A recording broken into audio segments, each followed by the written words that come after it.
नमस्कार, ईडीसा क्लासेस में आप लोगों का स्वागत है। तो पिछली कक्षा में हमने पढ़ा था कोशिका का विभाजन। तो उसमें हमने कुछ टॉपिक थोड़े छोड़ दिए थे, ठीक है। उसी को हम लोग थोड़ा कवर करते हैं। ये देखिए, हमने पढ़ा था कोशिका का विभाजन, और कोशिका का विभाजन हमने दो टाइप में बताया था। तो देखिए, पहले में बताया था कि जो प्रोकैरियोटिक कोशिकाओं में विभाजन होता है उसमें क्या होता है कि केंद्रक का जो मटेरियल होता है वो क्या होता है, बिखरा हुआ होता है। तो जब हम लोग इसका विभाजन करते हैं तो ये क्या होता है, खींचता है, तो इसके साथ इसका केंद्रक भी खींचता है। तो इसका इस तरीके से विभाजन होता है, बताया था हमने आपको किस तरीके से। फिर उसके बाद हमने बताया यूकैरियोटिक कोशिका में, क्योंकि इसमें क्या होता है, इसमें केंद्रक मौजूद होता है, और इसका केंद्रक क्या होता है, विकसित होता है। तो देखिए, इसमें हम लोगों ने अवस्थाएं नहीं पढ़ी थी कि किस अवस्था में क्या होता है, ठीक है। तो देखिए, हमारी जो कोशिका होती है यूकैरियोटिक कोशिका, इसको मैंने कल बताया था कि ये पांच चरणों में पूरी होती है। तो देखिए, इसका पहला चरण होता है कि जो पहला चरण इसका होता है अंतरावस्था। तो देखिए, अंतरावस्था कोशिका के विभाजन की वह अवस्था है जिस समय कोशिका अपने आप को तैयार करती है, किसके लिए, विभाजन के लिए। तो क्या हो गई कि जो आपकी अंतरावस्था हो गई पहली, कि जिसमें कोशिका विभाजन के लिए क्या अपने स्वयं को तैयार करती है। तो उसके बाद जब इसकी बात आता है इसकी पूर्वावस्था। अब इस पूर्व अवस्था को देखें तो ये क्या होता है, ये कोशिका विभाजन का इसका क्या होता है, प्रथम चरण होता है। इस प्रथम चरण में होता क्या है कि जो देखिए इसके अंदर का मटेरियल होता है, इस केंद्रक को मटेरियल को बाहर आना होता है। क्योंकि देखिए इसमें क्या होता है, इसमें सबसे पहले क्या केंद्रक का विभाजन होता है, फिर उसके बाद केंद्रक कोशिका द्रव का विभाजन होता है, ठीक है। तो देखिए इसमें इसकी झिल्ली धीरे धीरे क्या होती है, गलने लगती है। ये इसकी क्या प्रथम चरण है। इस प्रथम चरण में इसकी झिल्ली धीरे धीरे गलने लगती है, फिर इसके क्या केंद्र का मटेरियल क्या होता है, बाहर निकल जाता है। और जैसे ही बाहर निकलता है तो फिर क्या होता है, इसके डीएनए की क्या होने लगती है, कॉपी होने लगती है। तो एक डीएनए फिर एक डीएनए, उस डीएनए की तुरंत कॉपी होगी। तो उसमें 23 जोड़े थे, तो इसमें क्या हो जाते हैं 46 जोड़े, उनकी कॉपी। फिर उसके बाद होता क्या है, ये इस केंद्र पे क्या होते हैं, जमने स्टार्ट होते हैं। तो मैंने क्या स्पाइंडर एक फाइबर बताया था जो इसको जमाने में क्या करता है, सहायक करता है। और सेंट्रियोल इसका क्या करता है, पोल डिसाइड करता है।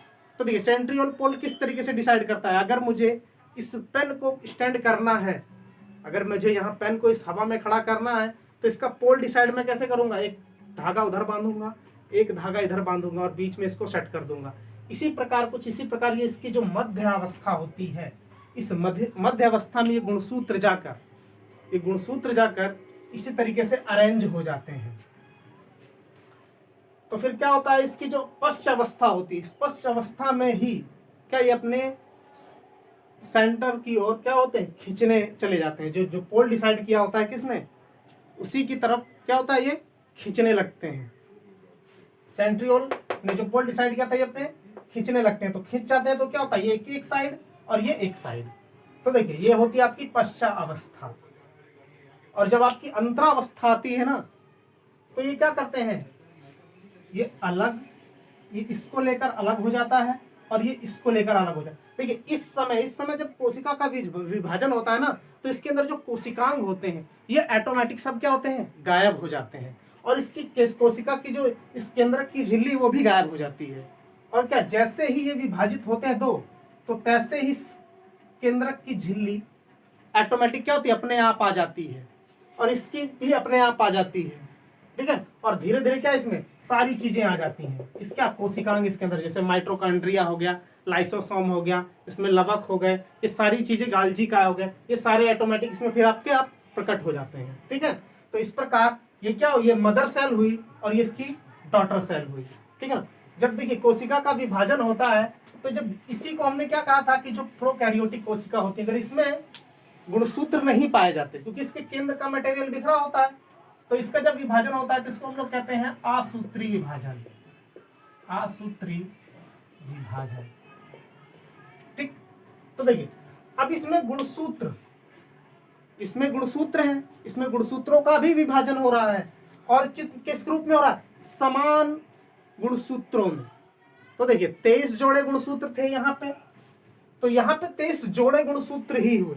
जो डॉटर सेल मदर सेल में थी, वही अगर डॉटर सेल में गुणसूत्र होंगे तो क्या होगा, तो दो गुणसूत्र तो क्या होंगे, सम। तो क्या होगा, तो सम सूत्री और गुणसूत्र थे तो सूत्री, तो समसूत्री विभाजन। यदि देखिए आप, यदि मदर सेल में 23 जोड़े गुणसूत्र, ठीक है ना, यदि यही इस सेल के इस में आधे हो जाए, अगर डॉटर सेल में इसके गुणसूत्र के आधे हो जाए तो इन्हें हम क्या कहेंगे, अर्धसूत्री विभाजन। ठीक है, तो इसी में आता है क्या, एक अर्धसूत्री विभाजन। यदि मदर सेल में 23 जोड़े गुणसूत्र हों, यदि उस गुणसूत्रों के आधे गुणसूत्र इसका डॉटर सेल में आ जाएं, तो उसी को हम लोग क्या कहते हैं, अर्धसूत्री विभाजन। ठीक है, तो ये हमारा क्या हो गया, कोशिका का विभाजन कंप्लीट हो गया। तो इसके बाद हम पढ़ेंगे ऊतकों के प्रकार। ठीक,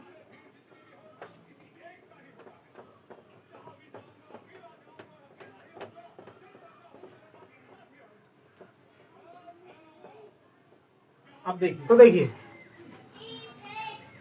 जब हम कोशिका विभाजन पढ़ते हैं तो मैंने इसमें आपको बताई थी कि 5 अवस्थाएं, ठीक है ना।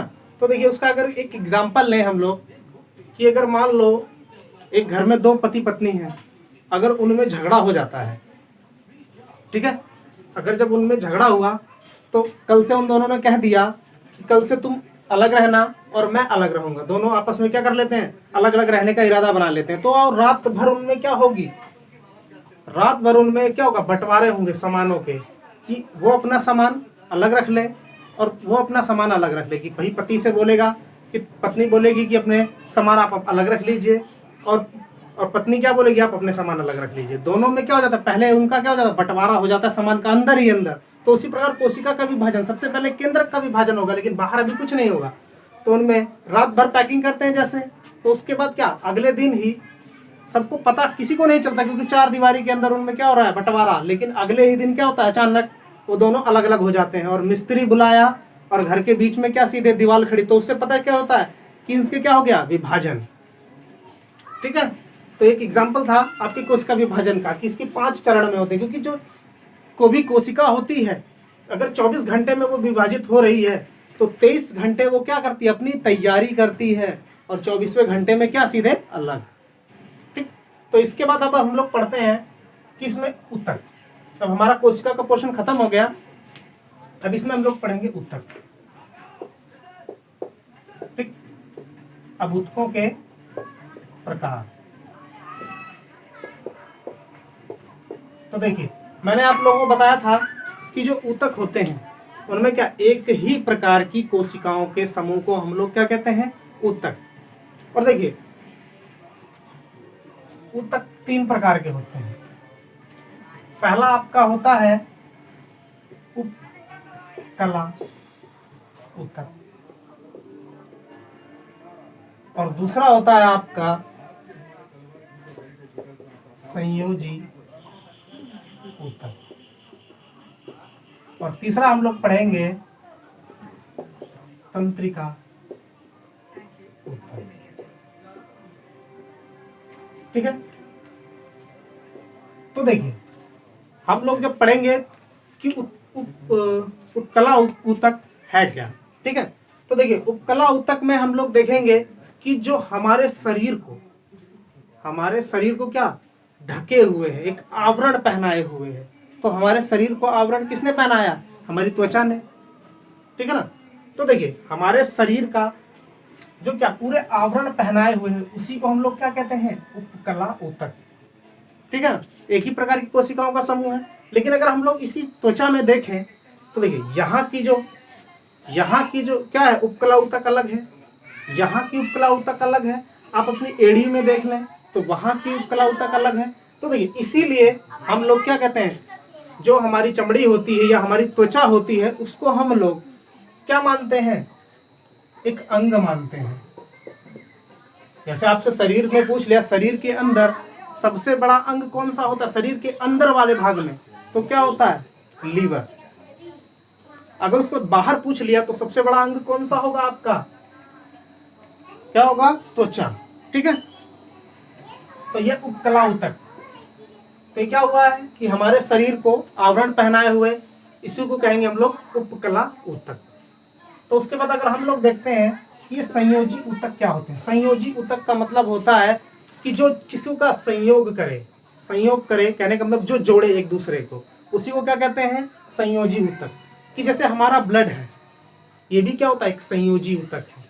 अगर हम अपनी उंगली हिला रहे हैं ना, तो क्या होगा, ये इसी की वजह से हिला रहे हैं, क्योंकि इसमें क्या है, तो आपके तंत्रिका ऊतक भी काम करती है, एक तंत्रिका ऊतक भी एक काम कर रही है इसमें, और आपके जो ब्लड है वो भी एक संयोजी ऊतक के रूप में इसमें क्या कर रही है, काम कर रही है। क्योंकि जब तक इसमें ब्लड की सप्लाई होगी तब तक आप इस उंगली का वर्क कर सकते हैं, हिला सकते हैं, डुला सकते हैं। मैं लिख रहा हूँ, इसमें भी क्या, एक ब्लड हमारा संयोजी ऊतक करा रहा है काम। लेकिन कभी एक एग्जाम्पल तौर पर आप अपनी उंगली को बांध लो और कुछ देर बाद देखोगे तो ये धीरे धीरे क्या पड़ जाएगी, काली पड़ जाएगी, ठीक है ना। और ये इसमें क्या, इसका अंग ये खराब हो जाए, गल जाएगी उंगली, अगर इसमें ब्लड का सर्कुलेशन ना हो। तो देखिए संयोजी ऊतक का मतलब क्या होता है, जोड़ना। तो इसी में अगर हम लोग देखते हैं कि अगर देखिए जोड़ना, कि जैसे हमारे मांसपेशियों से मांसपेशियों में भी जुड़ाव होता है, ऊतकों के माध्यम से ही तो होगा। जो मांसपेशियों से और हमारी हड्डियां भी जुड़ती हैं, कि जो एक जगह से दूसरा जो जॉइंट होता है, तो क्या होगा, उसमें भी तो ऊतक ही काम करेंगे। तो देखिए जो हमारा सबसे पहले क्या होता है, अगर हम लोग मांसपेशी से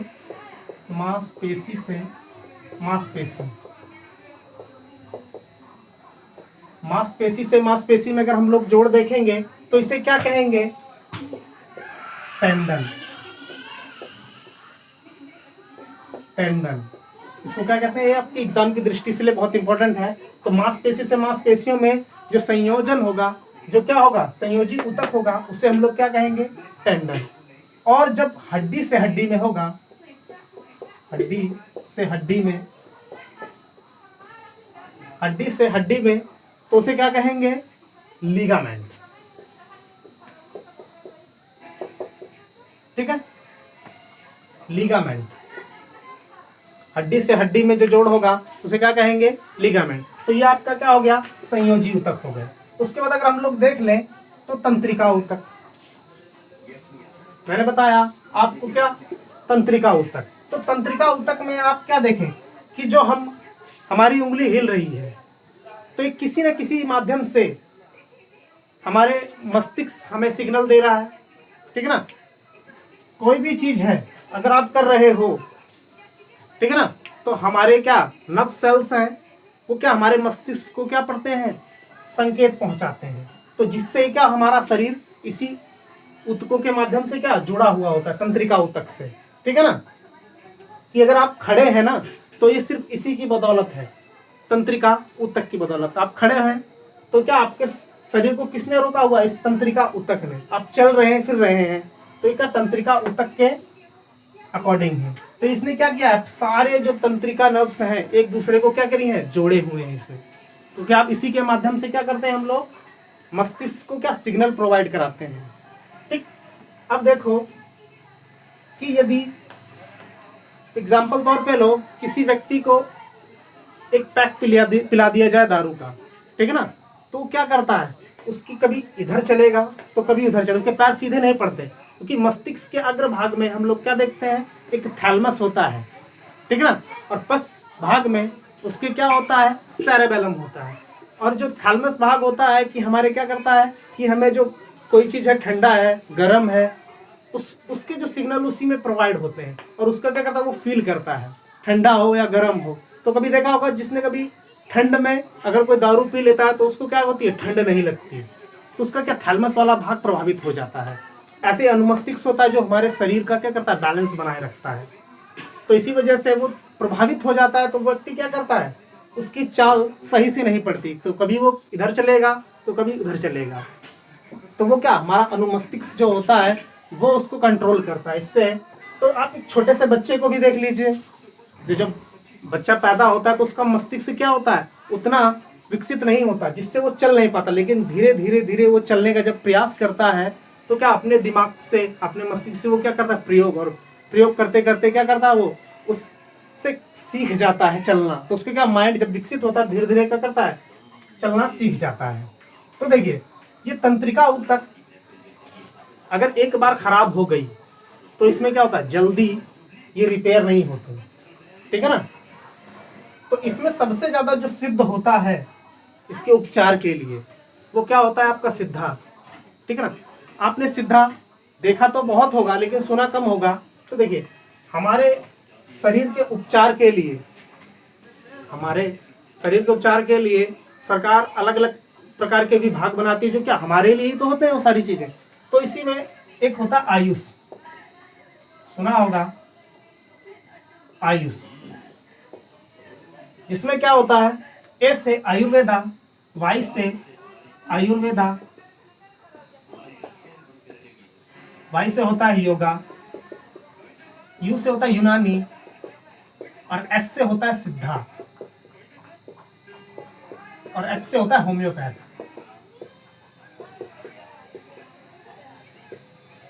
तो देखिए ये वही सिद्धा है जो इस पे प्रभावी होता है, इस तंत्रिका ऊतक पे या हमारे नर्वस सिस्टम पे। ठीक है ना, तो देखिए क्या होता है कि ये जो होता है आयुर्वेद, आयुर्वेद का क्या काम है कि आपके शरीर में यदि कोई विकृति पैदा हो रही है तो ये आयुर्वेद सबसे पहले क्या करता है, उस विकृति को मारता है और फिर उसके बाद आपके शरीर पे अटैक करता है।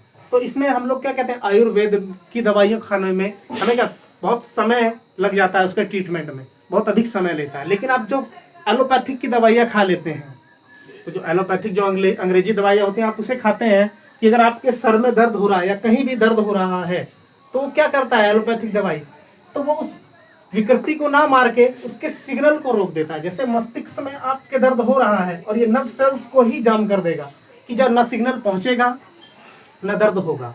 ठीक है ना, तो ये बहुत खतरनाक होती हैं। ठीक है, तो ज्यादा दर्द हो तो इनका प्रयोग नहीं करना चाहिए आपसे। ठीक है, तो देखिए योगा, योगा से भी आपने देखा होगा ट्रीटमेंट होता है, यूनानी दवाइयों से भी ट्रीटमेंट हो। ये सिद्धा जो होता है जिसका असर इस पे होता है, आपने एग्जाम्पल तौर पे देखा होगा गांव में, जो हमारे गांव क्षेत्र में चले जाइए भारत के किसी भी गांव में, तो वहां पे सिद्धा वाले बहुत मिल जाएंगे आपको।